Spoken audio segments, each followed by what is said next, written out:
This is the product I've really, really been waiting for. I kind of been saying this every time lately. We just did iPhone 13, but now we've got MacBook Pros. And so I brought Stephen Hackett because I feel like you could share this excitement with me. Like Oh you can yeah. get as hyped as I am, right?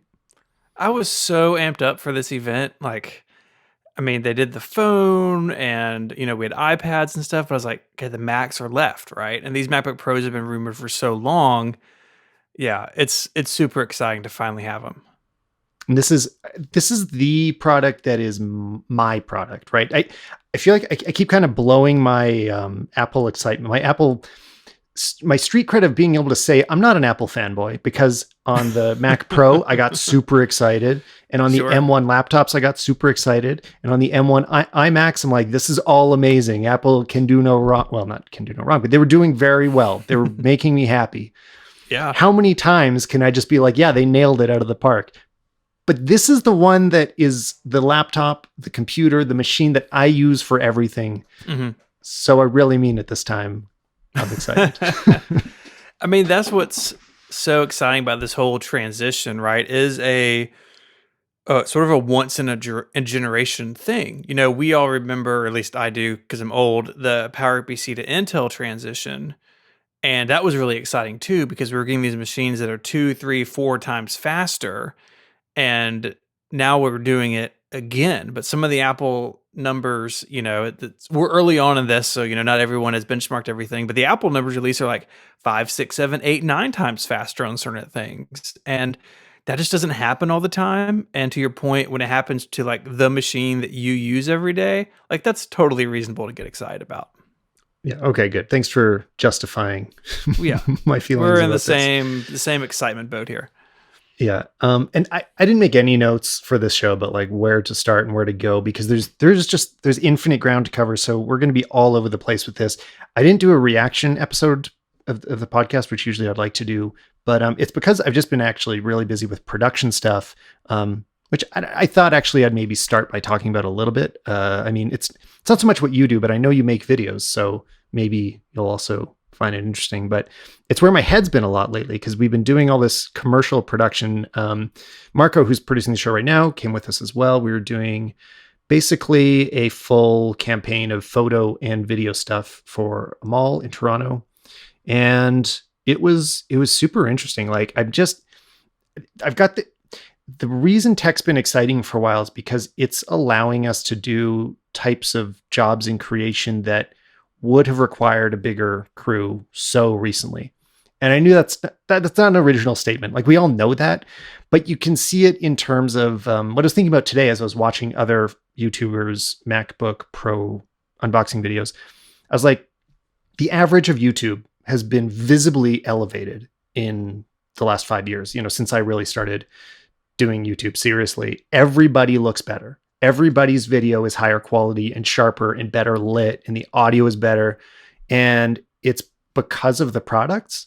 So when I feel like maybe I'm getting too excited, like focusing on the gear, that's something that reminds me that like we're making better stuff because of this gear. So the fact that, I can have these all-in-one cameras that are able to shoot 8K and 8K RAW and have, all of the built-in NDs and preamps, and are able to be loaded onto relatively small gimbals. And we can have a small crew of, just between 4 and 6 of us on this shoot and get really, really high quality stuff.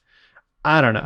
I want to keep reminding myself to be excited about the tech that we have available for us. I know on the camera side though, you got excited too. You recently made a new purchase. Is that right? Yeah, so I ended up pre-ordering the Sony A7 IV. I have the A7 III now and really love it. I had the A7 R2 before that. I've been kind of in the Sony Alpha line for a while. And I won't lie, part of my excitement was just like the new menu system, because oh boy, the old one. And I've used the new one, and it still has its own point of view on things. I was like, Right. oh, this one won't make me want to pull my hair out, maybe. But yeah, I'm excited about it. There's no ship date for it. I ordered it on the first day, and it's like, you'll get it in the future. So that's kind of how things are in 2021, I guess. Yeah, that's everything right now. But no, Yeah. I'm really also excited about that camera too. In the past, I mean, I have done episodes that are like fully dedicated to new cameras like this, and the Sony A7 IV is the kind of camera that deserves a whole episode. I didn't get a review unit, so I haven't tried one yet, so maybe that's why I can't talk in depth about it. I did watch the reviews, but it's another one of those very exciting ones. Like, do we have a new best choice for full hybrid camera? Like, Yeah. Maybe it's a contender. And that's really what I want. I mean, I'm doing a mix of photo and video, and some of the creature comforts with it, like the flip out screen. Like I work here, most of the time by myself, and so just having those little things, having the full HDMI poured out, and before we even get to the increased performance and the better color and everything else that they're bringing with it, Sony has just. I feel like you and I talk about this every time I'm on. Like Sony just seems relentless. Like they are just. It's every 18 months or whatever the time frame is. Like there's going to be a new one. We're going to improve this, this, and this. And for years now, it's really been impressive to watch. They're taking this market very seriously. Yeah, it feels like 8 months. It just, it feels like maybe. This was the first time. I mean, it probably was about 18 months. It was longer between the A7 III and the A7 IV, and it felt like an eternity because we'd gotten so used to this instant update cycle on the Sonys. The only thing that makes it feel like it's a bit of a hard like camera that I could just have for everything with no other cameras available is or very cropped 4K 60. That would be a little hard to work with because so often I switch back and forth, and all of a sudden I'd need two varieties of lenses available to shoot in both of them. So that's like the one thing that makes it feel like, well, I would still need another camera, unfortunately. But I don't think that would affect you as much because you shoot less slow motion. I don't know. You shoot a bit differently than I do. Yeah, hardly ever anything is in slow motion. And if I do, like, again, I'm mostly shooting products and talking to cameras. So I never have the pressure you have trying to do a commercial shoot with people standing there and, a client with a deadline. And so for me, like changing that stuff out isn't a big deal. I mean, everything I do is in 4K 30. So, but yeah, I'm excited about it. And it's been impressive to me to watch Sony really fill out the gaps in their product line. When they first sort of started, it's like you have the R and you have the S and you kind of have to choose between them. And now you have this middle ground, and then you have the A9. Like, I don't know. I've been really impressed watching them take this on and like wade right into the middle of the sort of the battlefield between all these other companies. And it's my third Sony sort of in this family, and I'm really happy there. Nice. Well, yeah. I mean, if anybody hasn't watched Steven's videos, because you're not just a podcaster, you're a YouTuber too. YouTube.com/512pixels. Yes, it is. It's been a minute since I've published something, but it's how it goes sometimes. I've been busy with all these boxes in the background, so Oh yeah. You've got another project on the go. You've got a Kickstarter that is. Yeah, I did a Kickstarter. I'm in the middle of fulfillment, and so it smells like cardboard and glue in here in a way that I can't. Like when I'm out here and I'm not recording, I have the windows open because it's just like it smells like a warehouse. What can I say? All right. Well, it looks like you're being very productive. So congrats on a successful Kickstarter. Thanks. This episode is brought to you by privacy.com. Privacy is a tool that makes it easy to manage your financial lives online while keeping your most important information secure.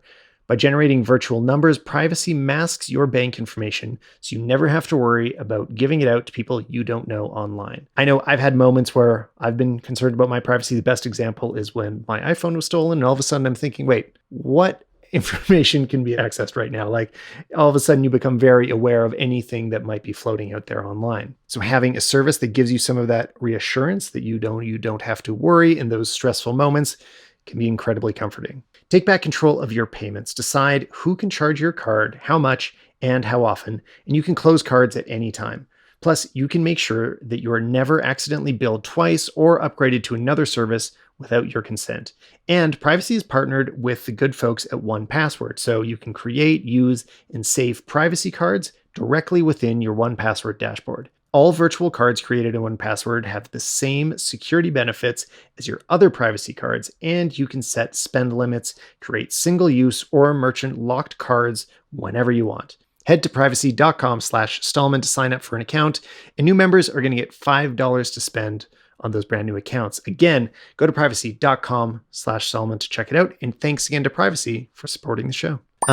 Speaking of the production stuff, maybe I'll start by just talking about the video that I released this morning. Yeah, it was great. As of recording, which was the kind of the first video about the new MacBook Pros. If you haven't watched it, I got the saying these names, I will never get it right. M1. It's so bad. Max MacBook Pro. So yeah, that's the correct phrasing, right? That's how I titled it in the video. M1 Max MacBook Pro. I think so. I think in this era we're putting the processor name first, but Apple likes to reuse names. Like 4 things mean MagSafe, and Max and Max sound the same. It's all very it's confusing. They do. I mean, everyone's going to say that. We all have to say it because we all have to like just slightly shame Apple just a little bit for making our lives so difficult that we need to. You can't pronounce Max and Max differently. It is the same. They are homonyms. They are the same. Yeah. So I certainly can't do it. Maybe people from more distinguished parts of the country can, but Max with the Southern accent, they come out the same. Sure, So you got the M1 Max. Yeah. But within that, there's some variation, right? So what, were you all the way cranked all the way up on the CPU and GPU and memory, or? Yes, everything is cranked. It's what I'm streaming from right now. And it's basically fully spec'd out except for the hard drive, which, that's kind of up to you how big you want to make it. But it's got all the RAM, it's got all the CPU, GPU, everything possible, not binned. So I'm getting the best possible experience with it right now. I mean, this is as good as it gets, and so far it's been very, very good. It should be. As you would have seen in the video, the ways that I was able to test it, like I wasn't able to really run the benchmarks that are, tests like timing, doing a lot of things where I'm timing it versus one computer versus the other, because that stuff takes so much longer than anybody would imagine. I mean, first of all, it just takes as long as the export, right? So I had started I was like, okay, we'll do an import of 500 photos, which is a pretty normal working scenario. And then we started the import, and I was like, wait a minute, this is going to take like half an hour for the long one. So that is not really an option. So anyway, we ran as many tests as we could quickly, but it did mean we couldn't go super in depth. It was more about actually working with the footage that we'd been shooting and the photos that we'd been taking, which were enormous. We'd shot a bunch of 8K specifically for this, 8K RAW in Canon RAW Lite codec, which is a very intensive codec to run on any computer. And I do want to say that I feel like I didn't give that enough credit in my video. I slightly undersold it, and Justine did a better job of how she showed it and spoke about it, because you basically can't play back Canon RAW Lite on or any of the Canon RAW footage on normal computers. It is too heavy to play back on like everything, and you can totally work with it. In my video, I had started off being in full quality mode in Final Cut, and I couldn't quite handle that. It was a bit stuttery, but that's never how I usually edit. I always edit in performance mode in my normal day-to-day life, because none of my computers could handle quality mode for anything. Like for anything. Yeah. It was like never a switch that says impossible on the other side of it. Turn it on to hard mode. Like, it's just so the enemies kill you as soon as you spawn. So I should have emphasized how interesting it is that codec is even playable, because it's crazy. And then, what we ended up doing later was, after it's transcoded to ProRes, this was the most exciting part of the video. Then we stacked 6 layers of it. I could have done more.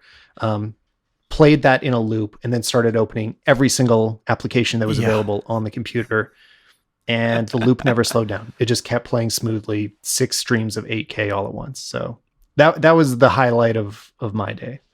Oh yeah. Well, I was watching it, and I got to that point. I just texted you in like all capital letters. I mean, they said this in the keynote. Apple for a while has had basically built-in video encode decode blocks. A bunch of Intel CPUs have them, and of course Apple Silicon CPUs have them. And the M1 Max has twice as, I think it's 4 encode decode blocks versus 2, I think, on the M1 Pro, whatever it is, it's double. And Yeah. they've added ProRes support to that with these new processors. And I mean, effectively what they've done is they've taken the, the afterburner card that you could slap into a Mac Pro and just built it into every system on a chip. And they said in the keynote that I forget the exact number, but basically the 8K playback was better. It could do more than the 28 core Mac Pro with an afterburner card in it. And this is a laptop that you can then sling on your backpack and like take across the world. I mean, I'm finding myself as we learn more about these machines, like having to recalibrate what a notebook can do. Like, I mean, it sounds silly, but I'm totally there. Yeah. It's getting harder and harder to talk about hardware because it's so much less. It's less straightforward than it was very recently. Just a few years ago, and I've talked about this a few times, but the structure of these system on a chip architectures is confusing, especially because we grew up being taught what RAM does and how that interacts with the slower spinning hard disk, and what it means to have a logic board interfacing all those items and how you need to optimize it all is about to be very different. And we're going to have to really relearn all those intricacies because it means every single app is going to take advantage of it differently. So that's another reason that the benchmarks are not super interesting, especially like, let's say the GPU benchmarks, because I think the best reason to be maxing out your processor on these isn't because you want the most GPU cores. I think it's to get those video encode decode blocks that you were just talking about. That's what's going to make the crazy difference. It's that there's dedicated hardware that's doing nothing but opening and saving your ProRes and H.264 and HEVC files. Like that's that. You don't even need that. You're not using the GPU for that, as far as I understand it. Have you used a Mac Pro with the afterburner? Like, do you have an afterburner card or no? Yeah, I do. And if you look into Activity Monitor or like a third party utility, the GPU usage when you're on the afterburner is extremely low. And really it's designed to take that load off of the GPU and off the CPU so they can handle the other things you're doing in your edit. And to have that built into like the system on a chip, and not even as an option, it just comes with it. It's really cool. And I think that we are really going to see what Apple can do now that it has control of the whole pipeline end to end. And I think this is like, for me, the biggest example of it so far. Working with your Mac Pro, have you found bottlenecks in the time that you've had it? Are there still moments where you're waiting and you feel like, I'd rather not be? Yeah. I mean, I don't do anything in 8K, and with 4K 30, shooting on the Sony, it's all totally fine. I don't feel like I've ever really hit a wall with it. It's more than enough machine for my needs for sure. Yeah. Yeah. I mean, that's the feeling I have too. Like, still 8K is such a limited use case. We just did it so we could test it. This was the first time I shot an 8K just so we could do this. And I'm probably not going to do it again anytime soon. Like, it's not a common format, but there are a ton of roadblocks that I was hitting all the time. Both myself and also Marco, when he's editing the videos, like we were really starting to struggle, especially after buying the Canon R5. Matty Hapoya mentioned this in his video as well. That like a lot of the reason he had switched from Canon to Sony is because he just couldn't edit those R5 videos anymore. And I know that we were getting a bit of that feeling where it's like they were just so chunky and slow to work with that you almost couldn't get things done and you would need to transcode them to work with it.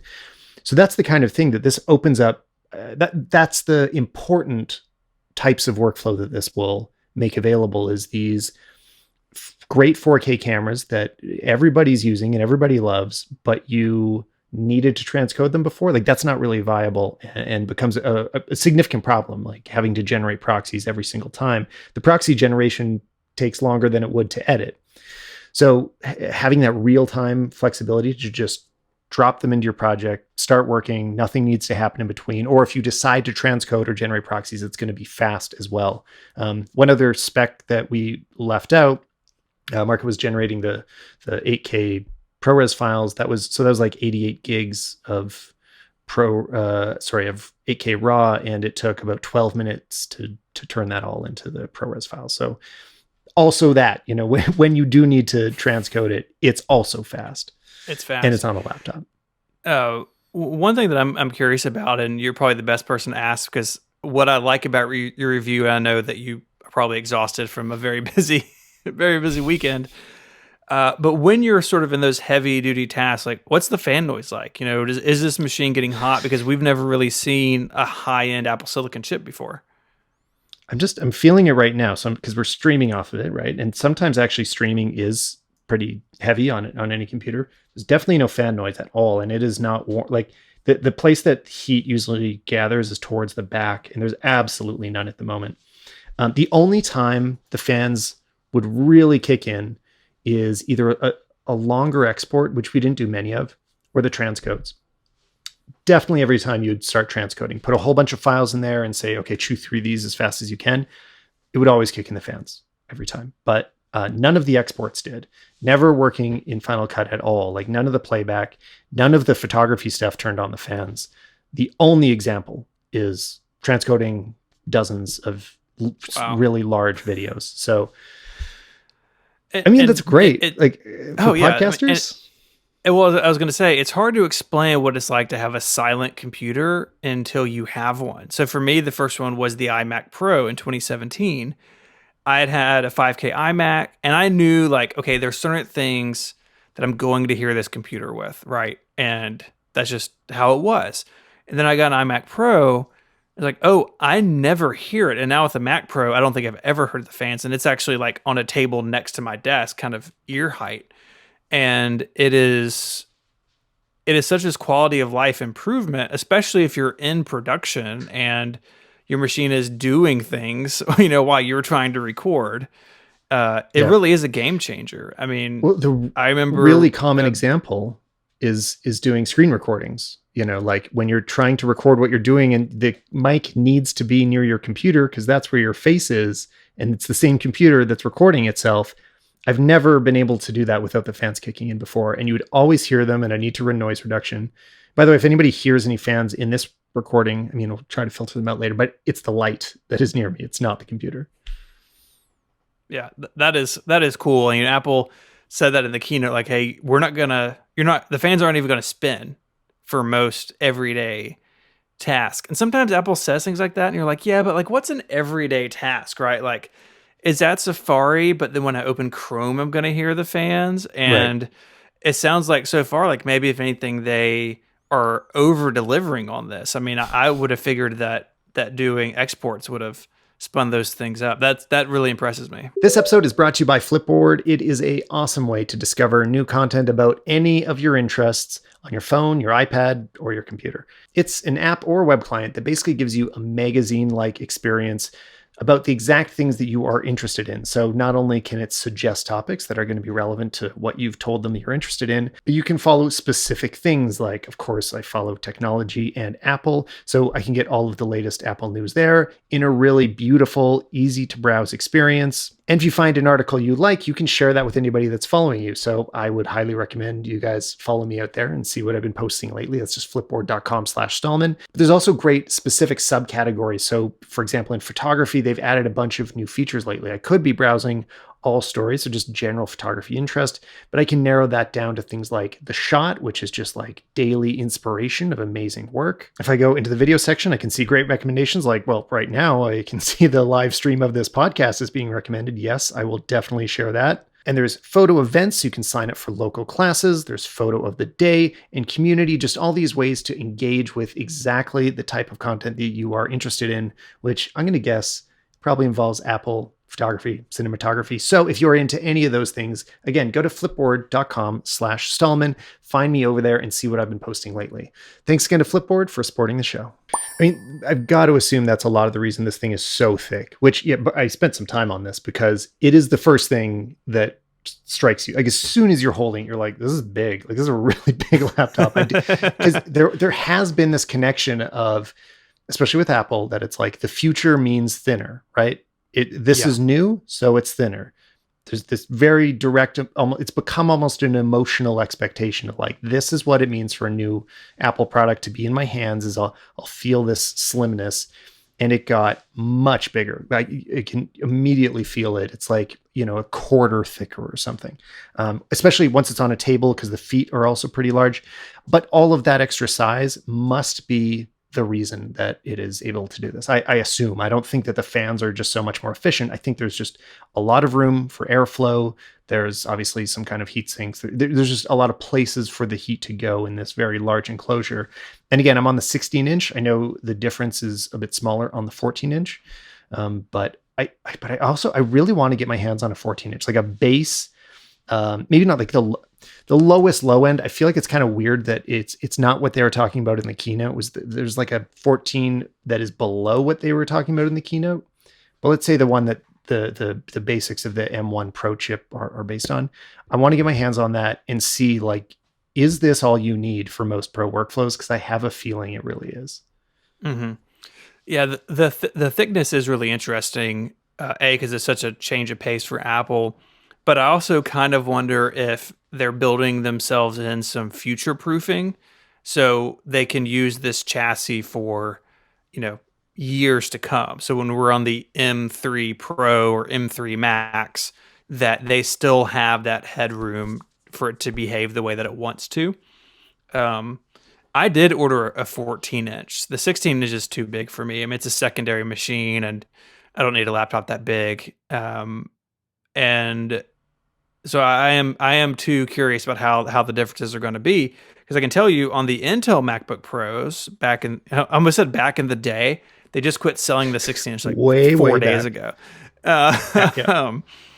It really did make a big difference, especially once they rolled out that 16 that had the better cooling. The 16-inch MacBook Pro, like in terms of just the way that it behaved thermally, was really different from other ones. And so I am curious about that, but I'm also encouraged that they're willing to make things thicker and heavier. And I'm sure we'll get to the ports. I'm sure that's another reason.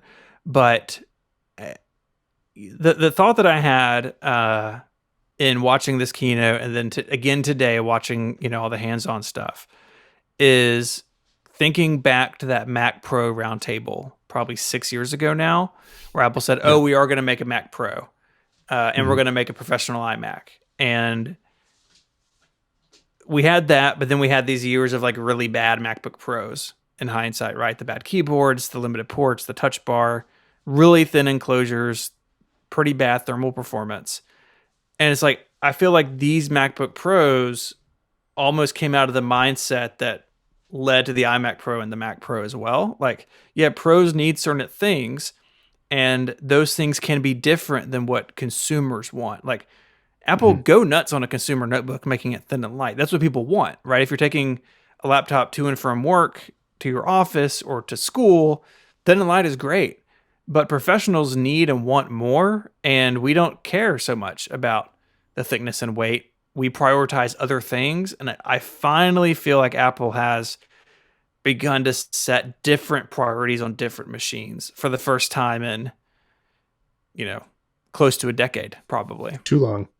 It feels like it's following through with a comment I made about the iPhone 13 Pro, and this was also starting to happen last year with the 12, but the features that make it Pro are also more appreciated by pros. Like they're a little more specifically catering to like, no, what do you really do with the Pro workflow? Whereas for a while, what we started to have was this different identifying differently with what the branding of Pro would mean, and it would mean aspirational. It'd be the same as like adding the word edition to the most expensive watch. It just means you say Pro and it just means like it's expensive and it's nicer.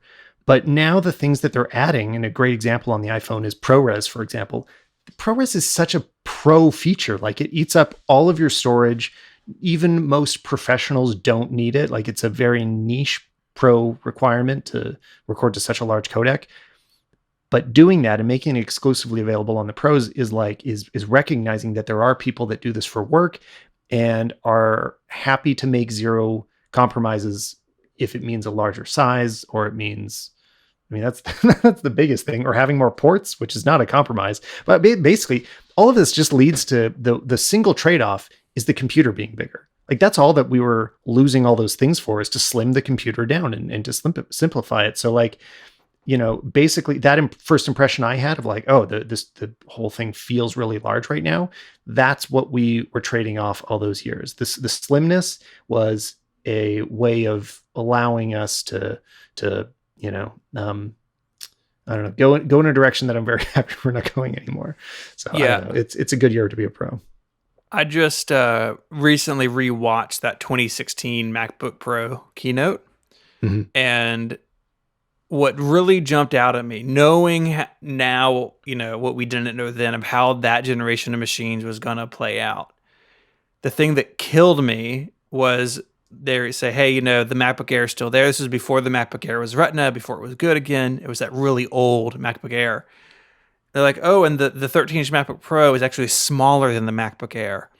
And that stuck out at me at the time, but in hindsight, it really jumps out, as you have made some decisions here to prioritize things that your customers don't necessarily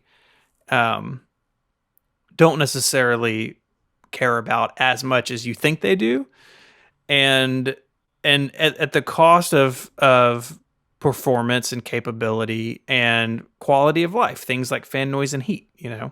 So it is so interesting to see them walk all this back in a changed direction, and I'm sure that wasn't easy for everybody involved, but it was clearly the right call, and I would imagine that Apple's pretty happy with the response they're getting so far from the community of people whose livelihoods depend on machines like these. There's an element that we don't talk about enough that is what to me is a defining feature of pro products, and that is headroom. It's just the ability to do more than you typically do. If you are maxing out whatever product it is you're using, whether it's a camera or even a Thunderbolt cable or a computer or a monitor, like if you're using it at the absolute peak of its performance all the time, it's probably not a great choice for you. You probably need something more, because ideally you'd usually be operating at something like 80% capacity for any product you're using. So there is always that extra space where you're able to still sort of fill the void, and you're not pushing it to such extremes that you are now being held back by the technology. And that's a lot of what will really be exciting and interesting to normal people about this. Like, even though most people that are going to buy these aren't pros in the way that we're talking about right now, like they may not be doing high-end production, they will absolutely still appreciate quiet fan noise, because sometimes Dropbox is enough to spin up your fans. You know what I mean? Oh yeah. There's or Zoom, or I know like Microsoft server that will run when screen share. There are so many examples of basic everyday things that use up way more system resources than should ever be considered reasonable. And we want to be able to be at a point where like it is not stressing the computer to do these things. It should be trivial to do these things. Yeah. And if you get a base model of either the 14 or the 16-inch, it looks like you're going to be able to do everything. Like what can a normal person do to stress these machines? I haven't found anything yet. I don't know. I don't know. I mean, even as someone who's primarily a podcaster, it's like I don't think Logic's going to push these machines. No. Maybe some plug-in stuff, but that headroom is really impressive. But something you said really caught my attention is it's not just pros who make their living doing this stuff who buy these machines. And I think about even like a younger version of me in college, approximately 220 years ago. I had a PowerBook, and it wasn't necessarily because an iBook wouldn't meet my needs, but it was partially aspirational. I think that's one reason like things like the 12-inch PowerBook were so loved, because you could have something higher end that you could grow into. And even if you never grew into its full capabilities, those capabilities give you longevity in the product, right? We talk about this in terms of the iPhone, right? Like the processor in this 13 Pro Max is ridiculous for what this phone does today, but it means this is still going to be a viable phone in 5 or 6 years. And I think we can begin to think about the Mac in that way in more concrete terms now than maybe we have in the past. And that's exciting to me. It's exciting to me that you could get a base level 14-inch MacBook Pro in college and you could take it to your first graphic design job and it be fantastic for years. You're not going to be looking to upgrade every 2 or 3 years where maybe in the past, maybe you were. Yeah, 100%. And I feel like it's so underrated is this, the best thing about it is that it's going to be able to last you longer. Great example of this is what they were doing with iPad Pros starting a few years ago. First iPad Pro just felt infinitely overpowered. Like, what's all this computing power for? Why is this so good? I can't use any of it. But if you bought one, which we did, we got that first gen of iPad Pro. I mean, it's still running great. Like, not just great, but like flawlessly. Like, it's not the newest. It doesn't have all the latest features, but there is absolutely nothing that it chokes on. It is completely smooth in every operation and shows no signs of needing to be replaced. And that is reassuring. Like, you want to feel that way when you buy any expensive product, that it's not going to die on you too quickly. But yeah, absolutely. But at the same time, like if your budget is a MacBook Air, Apple's done such a good job on that end too, that a lot of those same benefits trickle down to that as well, right? Like the ridiculous battery life on the MacBook Air, the longevity you're going to get. Apple has, I think, really in this transition so far made the case that the MacBook Air is the best consumer notebook, and now they have the best pro notebook, and they are very different from each other, have different priorities. But wherever you are on that spectrum, there's going to be something for you. And I think there's a little more room there, like that the 13-inch MacBook Pro with the old design and the touch bar is like still hanging out. And I assume Apple will clean that up maybe in the spring. But I like that wherever your needs are today and where you think they'll be in 5 years, like there's probably a Mac notebook for you now. And again, something that wasn't always the case. Or if it was the case, you'd be penalized somehow for it. Yeah, right. I mean, you have complete freedom in setting your priorities right now without any major setbacks. You can get the cheapest of them and still do most of your tasks. And each thing that you add, which what I actually really like, is the cost of the processor upgrades is not that substantial. It's like Canadian, it was $250, I think, for each bump up the levels from Pro to the binned Max to the Max. And that's pretty reasonable. Like, that's not an enormous jump. It's not like how they've always made RAM very expensive or internal storage expensive. It was pretty affordable to step up in those. But speaking of that, I'd love to talk a bit about what people should buy. Like what could we recommend to different use cases? Because I don't know, I'm so tempted to say almost everybody should just buy the screen size that they want with the lowest price configuration and just, choose as much internal storage as you think you'll use. And that's all you really need to think that hard about if you don't do any major production. Is that way off? And also to probably, for most people, avoid the M1 13-inch MacBook Pro, like the one with the touch bar. I don't see any reason for anybody to buy that right now. Yeah, that's a dead-end machine at this point. I think I agree with you. I think the screen size is a really personal decision. And what's really cool about these is you can spec them the same. So you can have like a loaded 14 have the same spec as a loaded 16. Again, not something that's been the case for a really long time with Apple notebooks. I would say that having your screen size be the first choice and then looking at storage, I think is totally the way to go.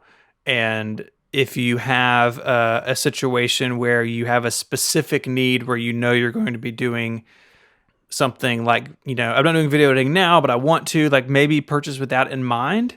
But even the base system on a chip is so further ahead than anywhere we've been. Like there's still so much headroom in all of them.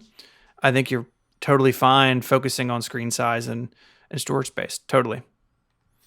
If you're wondering about screen size as well, some of my thoughts on that, because I did spend a while with the 13 inch a few generations back. This was, I don't remember what year this was. This is a while ago, but it was at a time that I had a really good iMac, which I'm still using that one. It's like from 2013, 2014. And I had spec'd that up all the way. So I was like, okay, my laptop, I'll make it smaller and more affordable. So it's my compact machine that I can throw in a backpack. I got a 13 inch. And at the time, that also meant a lot less power. I was making some sacrifices. The things to consider in that screen size is I mostly ran into issues of not having enough interface space for editing photos and especially videos. What'll happen in Final Cut or Resolve or Premiere, whatever you use, is as you start opening panels, the window to view your video starts getting smaller and smaller, and you can keep working, but it gets so small that you're not able to see mistakes. And that's been in some of the videos that I released from that era. I would get through the whole edit and realize like, wait, I never watched this full screen. I only ever looked at it at that, 3 by 2 inch preview window.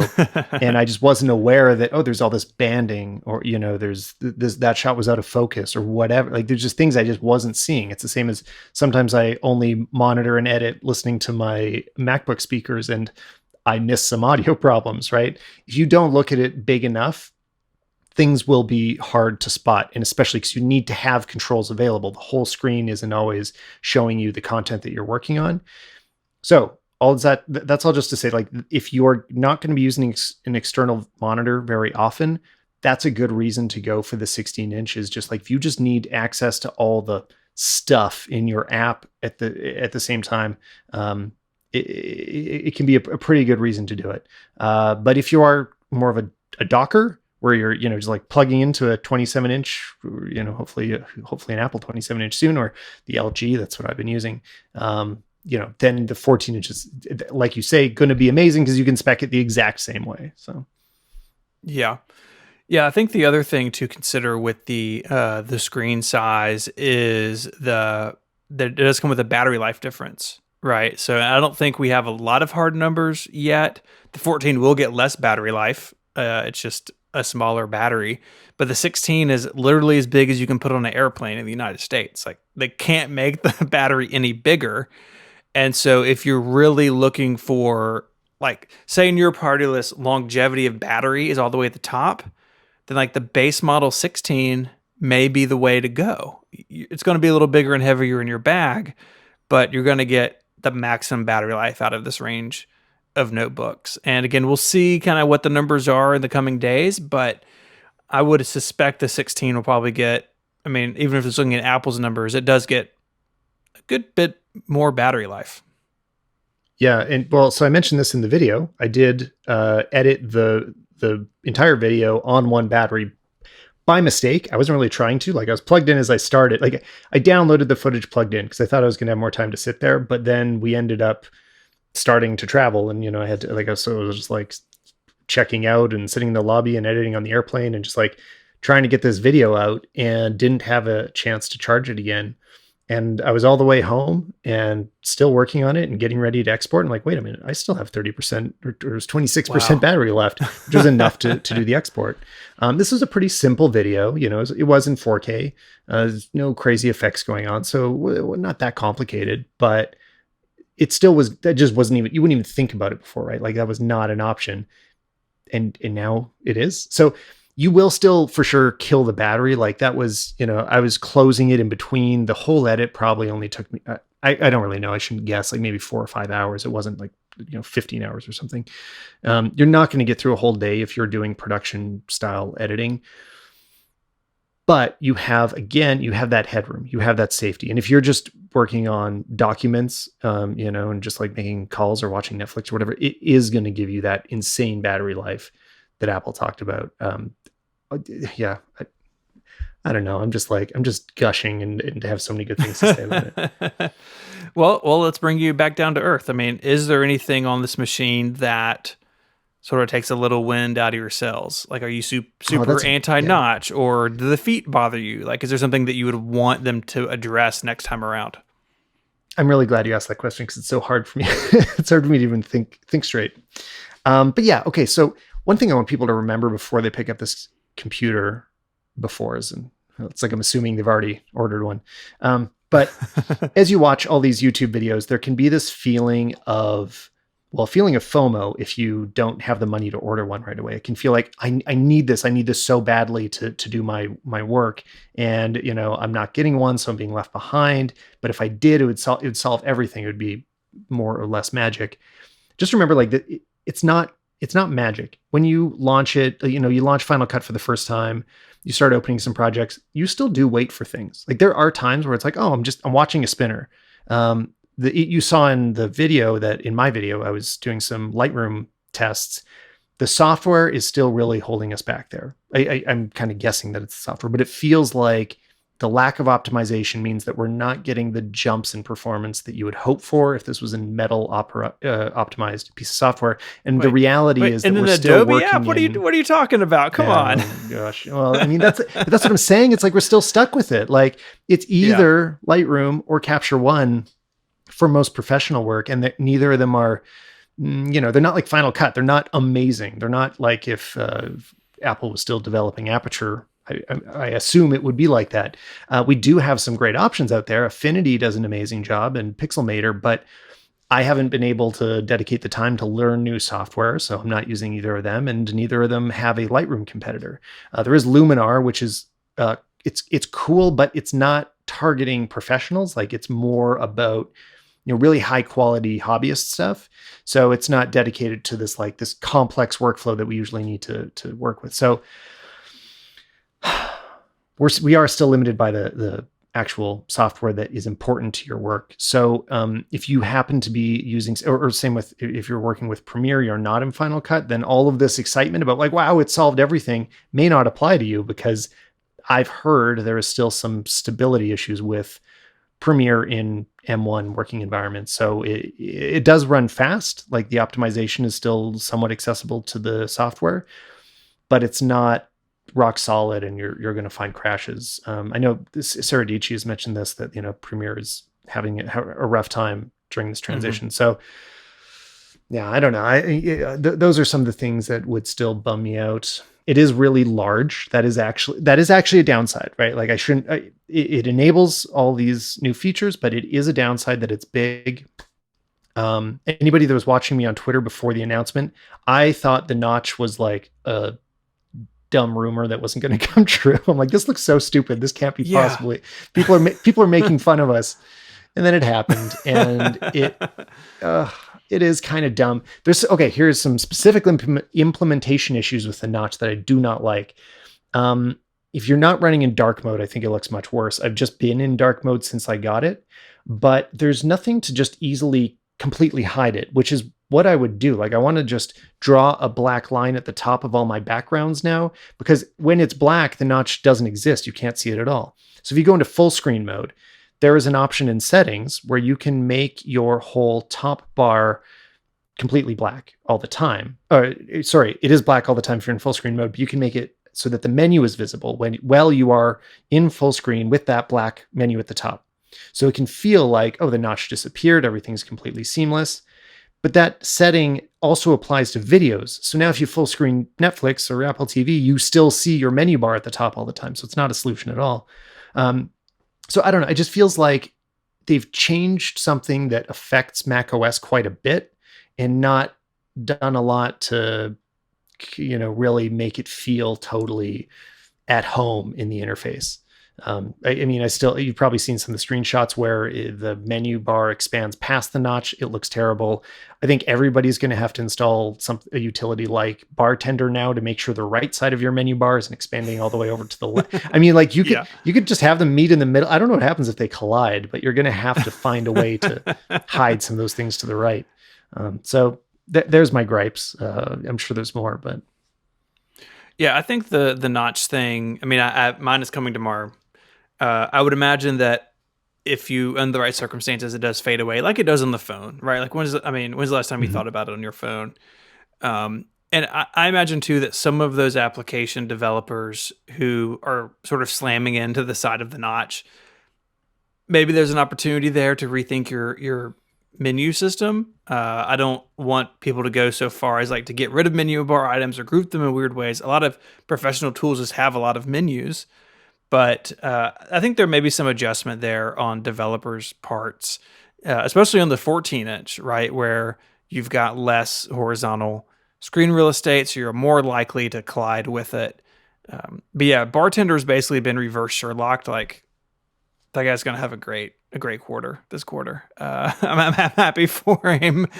Yeah, absolutely. I just saw in the chat as well, Davey64 mentioned you can use an app called Top Notch to make the notch disappear, which I hadn't seen before. It's specifically made for like iPads.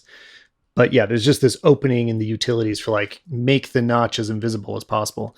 And it is weird that it came without Face ID. Like, I think we all agree. And we all agree they're probably just making room for it. Like, I'm sure they would have loved to have it available on this launch, but it was either too expensive or they couldn't make it slim enough to fit inside the screen real estate or whatever. It still does make the machine look much more modern when it's sitting next to my last generation. Like, the lack of bezels, it feels newer and it feels bigger. And another thing that modernizes it to me, I do like the rounded top corners of the interface. It looks like my iPad. Like, it feels unifying of other Apple products. Do you think it's weird that the bottom corners are squared off? I'm not quite sure how I feel about that yet. I mean, I think I know their reasoning, that they're sort of following the contours of the laptop. And so as it comes down and meets the keyboard deck, you sort of have a hard 90-degree thing. Yeah, I'm staring at it right now. But, I do think the rounded thing is nice. Like, I've got a Pro Display XDR and the bezels are very thin and the outer radius of the display is rounded, but the screen itself isn't. And so you have this hard corner, and then like 2 millimeters away or 3 millimeters away, you have this radius, right? So I do like that they're kind of bringing the MacBook Pro into like, this is what all the iPads look like, that sort of soft radius. And it seems like they've done a good job with it. I don't think having the bottom corners be 90-degree turns, like, I don't think that'll bug me. I mean, even as someone who, like, iMessage is always pinned in the bottom right corner for me, so I'm always looking like down and to the right. Even then, like, I don't think I'm gonna wish that they were curved down there. So you bring up the XDR display, since you're somebody that has used one. What do you think? Foolish enough to buy one, you can say it. Yeah. Well, so yeah, I don't want to dig too much into your personal feelings of there being a competing smaller product. Obviously, you still have the better monitor. It is an amazing monitor, and I'm still jealous of it, whether or not we have a good one in laptops now. But what is this going to mean? Like, we have suddenly a lot of filmmakers, photographers, everybody's going to have access to an HDR display, which nobody did before, right? Like, yeah, the closest to HDR I had was my phone, and it wasn't really that HDR. Like, you can't really you can see it on an iPhone, but it's like, it doesn't stun you. I don't know. I've never been amazed by it. And I honestly end up turning it off a lot of the time because I don't love the implementation in software of what they do. And the reason for this, in case anybody comes after me later, is basically that there are highlights that clip in HDR mode, especially visible if you are enabling HDR in the Photos app on the phone. As you preview some of those images, you can just look at the borders around, let's say there's the sun or whatever the glowing specular highlight is that is pure white. It will clip sooner. You will see less of a gradual fall off in HDR mode than in standard definition mode. There is a softer rendition, and that's just much more pleasing to me. That appears to have more dynamic range to me when that fall off is soft.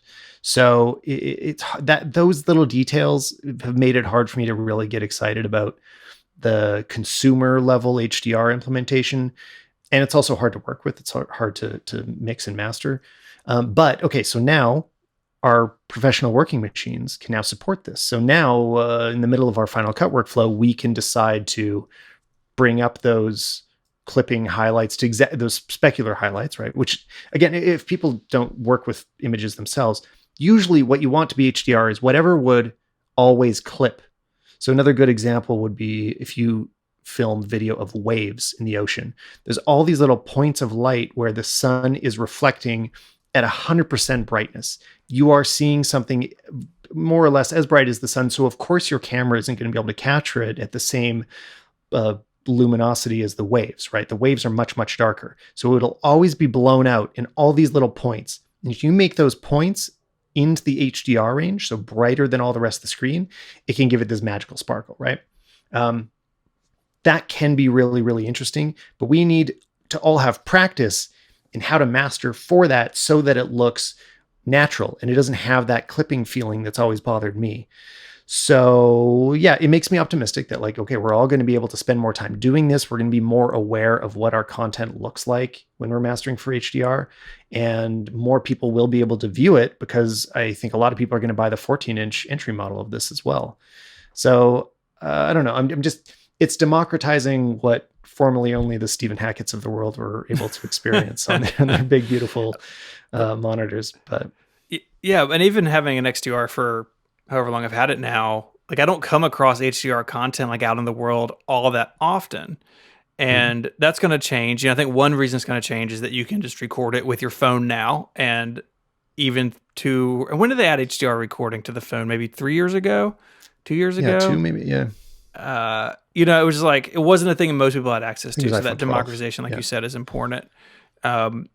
But I think it will take some time to like people to figure out like what it's good for, just like everything else, that has come down the line over the years. Like we'll figure out what it's good for, figure out the do's and don'ts. And we're going to see some pretty bad examples of it probably at first. And then there'll be sort of an accepted, this is the way you do it. But do you have a feeling, having used the XDR so much, do you feel like you're missing out when you switch back to a regular monitor? Like if you just work on a laptop monitor or you look at a TV or whatever, does it feel less than and worse than? Because some people are going to have to dock these sometimes. Like even if I get a 16-inch, I want to plug it into my 27 LG sometimes. Am I going to start hating that panel? I mean, maybe a little bit. I think the bigger concern there though is ProMotion, right? If you let the refresh rate go up to 120 and bounce around, as your content demands it, and you plug that thing into an external display, including the XDR, you're not going to have that experience. And so my guess is that more people are going to find that annoying than plugging it into a non-extended dynamic range display. It's not a deal for me. I'm one of those people that high refresh rate makes me feel sick, and so it's off on all my devices, and I will lock my new MacBook Pro to 60. So no big deal for me, but a lot of people really like the look of ProMotion, right? Like basically everybody I work with at Relay is like, yeah, my phone is amazing. It's so smooth. And I love it. Yeah. When you plug that into, especially on the phone. Yeah. Oh yeah. Cause you're touching it on the phone, right? Like you are literally interacting with the pixels. That's how your brain puts it together. And so I think that may be a little bit more of a bummer for people who are going to dock it, but how is the ProMotion in real life? Like, I assume you're not one who your brain vibrates and you have to lie down after viewing it. So no, fortunately, is it noticeable?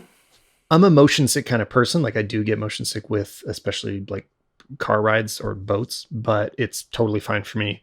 I notice it much more on my phone and enjoy it more. And I think, like you're saying, the touch experience is part of that. There's also more moments on my phone screen where the whole screen is moving all at once, especially when apps are launching or closing, or you're scrolling through all of your photos. That's when I absolutely love it for that, because you do it constantly.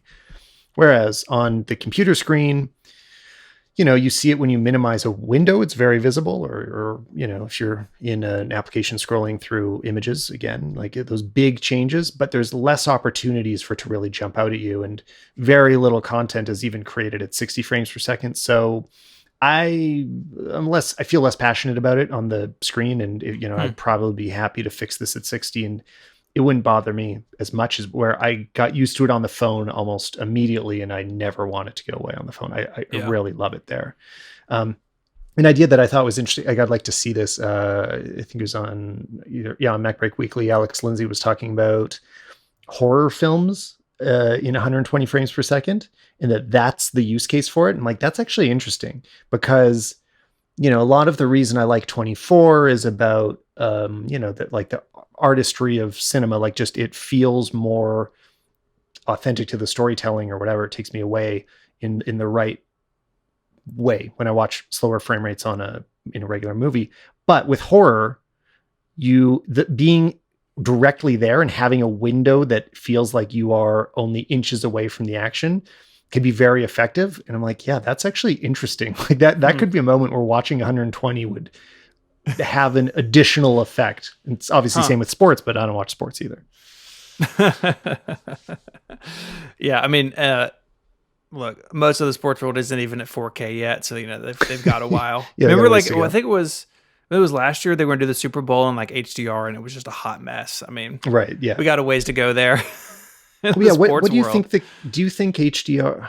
Like, where do you think HDR is going? Just as a person who uses it and you're not producing in it, you have nothing invested in it, because so often the things we hear about HDR are either from people that are promoting it because they're using it, right, or the rest of the world is sort of, I think, kind of still ambiguous to it, like or doesn't have a strong feeling. Have you developed strong HDR feelings since it's been commonly available? Yeah, not really. We just bought our first TV in like 12 years in our household, so it's OLED and HDR, and it's beautiful. I sat down, I was like, all right, I'm gonna watch some HDR content, right? And like found something on Apple TV that I knew was HDR, and like I hit play, and I was like, oh, that wasn't as life changing as I thought it would be. Yeah. And for a lot of stuff, it's just sort of the cherry on top, right? Like if you're watching Ted Lasso, like not many scenes in Ted Lasso really benefit from that extra dynamic range, right? Because like most of the time he's just in his office talking about his feelings, and like I love Ted Lasso, but it's not like dark and moody, and and so yeah, I'm definitely not on that hype train all that much, and I think. Really, I think some of the best examples I've seen of it are where it's done in a more subtle way. So you're not. I mean, we've all seen. You've seen the examples. I remember when the iPhone 10, I think, was the first HDR phone that could view HDR. I remember people putting like example reels together on YouTube, and you look at some of this stuff, and it's like, this looks worse than a normal video. Yeah. Yeah, it's like this is a hyper real in a way that like is not. It looks weird. Yeah. So that's kind of my feeling too, and I feel like a lot of people's, like, tech people are very excited about the idea of HDR, but the actual experience, I find more often the important thing, and the reason these screens do look so good and I love them so much, is more about the contrast ratio. I think that has a bigger effect. Is the blacker blacks is a stronger impact on making the image look great to me. I think that's a bigger jump in terms of total image quality, whereas those pure whites, I don't know, not so much. But. Yeah, and with the mini LED they're using on these displays, or like if you're using OLED on a television, you get the dropout on the blacks just in part because of the technology of the display.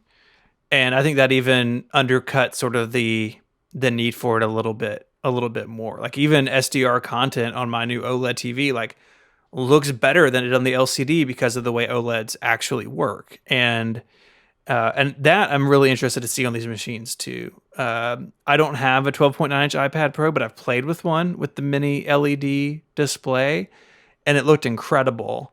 And that may be another thing that when you plug it into another display, you're like, oh, what I thought was actually black on my project is actually like this murky gray. Yeah.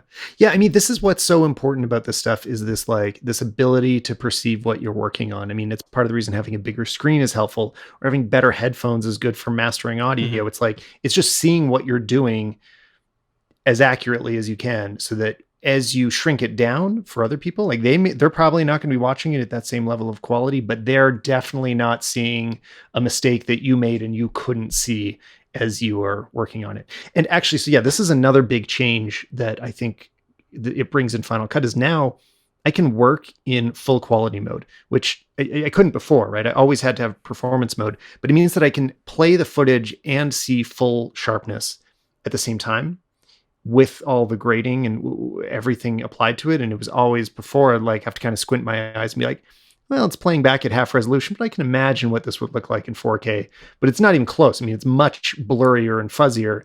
And if you're showing a client something and you're still in the editing suite and you're playing it back in performance mode instead of quality mode, they're like, why is it? I thought it was going to be sharper than this. You're like, no, don't worry. After I export it, it's all going to get better. But now you're just seeing it live. And I don't know. The reasons this is exciting, it's not because of the benchmarks. It's not because we're going to have higher scores in Cinebench. It's because we can now do things we couldn't do before. So let's just all remember the reason that we should be excited about this.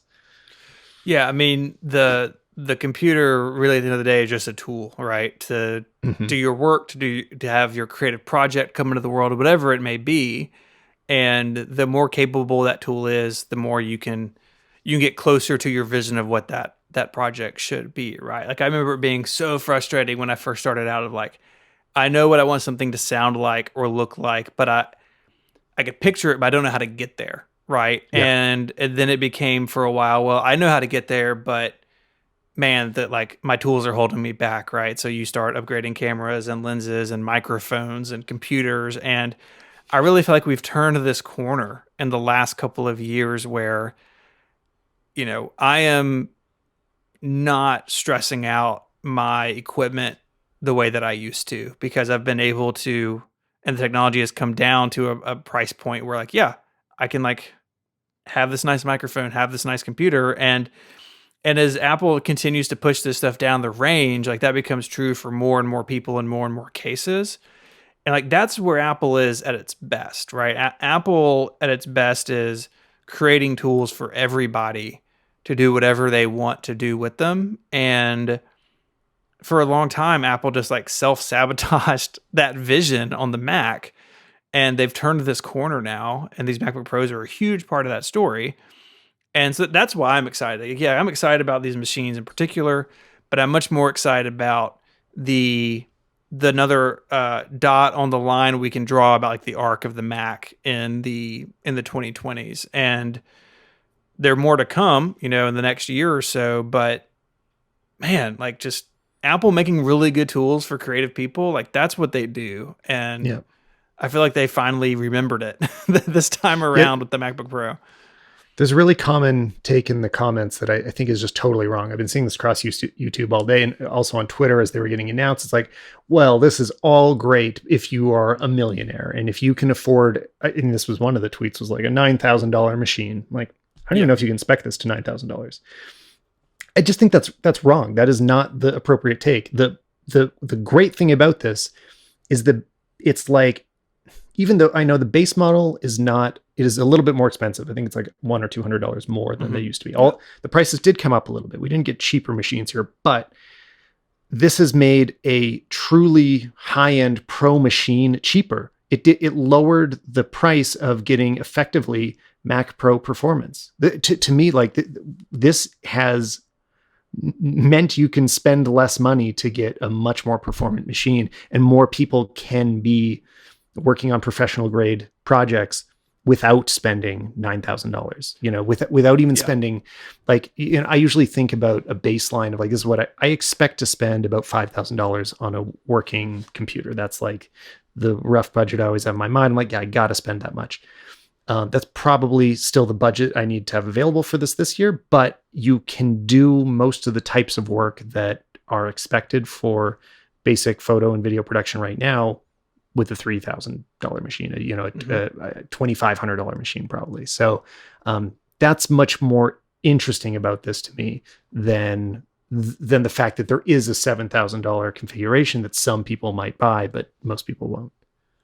Yeah, Jason Snell in his review at Six Colors was like, it's a Mac Pro you can put in your backpack. Right. And and it's true, right? And as that becomes more true, it also means that those less expensive machines, those consumer MacBook Airs and iPad Pros and all that other stuff, they also get better and they also unlock capability, at a point that may be behind the curve of the Pro machines, but at some point in the future, like a MacBook Air is going to be just as good as this MacBook Pro is. And the MacBook Pro will be even above and beyond that. And so that's really the way that I try to think about it, is that, yeah, like this MacBook Pro can do everything that you had to have a Mac Pro for years ago. So if you were somebody like you, where you guys do a lot of work on the road, like you had to make trade-offs because you couldn't drag a Mac Pro around Canada. I mean, you could, but it would be awful. And now you have the capabilities in your bag, right? And I know there was a time Marquez was doing this. He was dragging an iMac Pro to like you'd go to CES and you'd bring an iMac Pro because it was too much slower to work on any of the laptops, because he's shooting red. He's shooting, I don't even know if he's shooting 8K RAW, but say 4K RAW from a red file camera is not really workable quickly for quick turnaround on the Intel Macs. And now you don't need to bring that big iMac Pro box. So. Yeah, I'd forgotten about that, and man, I know, I'm just like picturing somebody dragging an iMac Pro in a Pelican case through an airport. That would be terrible. No, never again. And Stephen, thank you so much for sharing this excitement with me. Yeah. And speaking of production, you produce a million things. You have so many great podcasts out there. So, I mean, everybody should be listening to Connected and Mac Power Users and watching 512 Pixels on YouTube. But I can't wait until I bring you back on for whatever they're going to announce next year, because I can't imagine where Apple's going right now. We got big iMacs and a Mac Pro left to go, so... I mean, I blew all my excitement this time, so I don't know what I'm going to say next time. I don't know. I mean, you were saying it, we were saying it, like the M1s are so good, and they were just the consumer machines, right? Like if the MacBook Air is this good, how good will the MacBook Pro be? Well, now I'm there again, right? Like, oh my gosh, like if the MacBook Pro is this good, how good is a high-end iMac or Mac Pro going to be? Like, who even knows? So we can just stay on the excitement train for another year. I plan to. All right. Thanks again, Stephen. Thank you.